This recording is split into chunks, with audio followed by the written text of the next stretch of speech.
Hello viewers, আপনারা দেখতে পাচ্ছেন সান ফার্মাসিউটিক্যালের একটি ওষুধ অ্যালজোলাম। এটি খুবই ইম্পর্টেন্ট একটি ওষুধ, যার গ্রুপ নেম হলো অ্যালপ্রোজোলাম। এই ওষুধটি ব্যবহার করা হয়, এইটি বেনজোডিয়াজিপাইন নামে পরিচিতি ওষুধের একটি শ্রেণীর অন্তর্গত।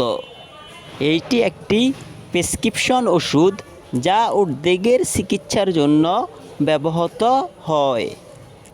এইটি মস্তিষ্কের কার্যকলাপকে পরিবর্তন করে, এইটিকে শান্ত করে এবং স্নায়ুকে শিথিল করে, প্যানিক অ্যাটাক থেকে ত্রাণ প্রদান করে। এই ওষুধটি সেবনের নিয়ম, এইটি প্রতি রাতে একটি করে খেতে হবে। এইভাবে 1 থেকে 2 মাস এই ওষুধটি খেতে হবে। এই ওষুধের মূল্য প্রতি পাতা 30 টাকা, আর আমাদের কাছ থেকে নিলে পাবেন 12% ডিসকাউন্ট। তাই আর দেরি না করে যাদের প্রয়োজন তারা চলে আসুন। তাকওয়া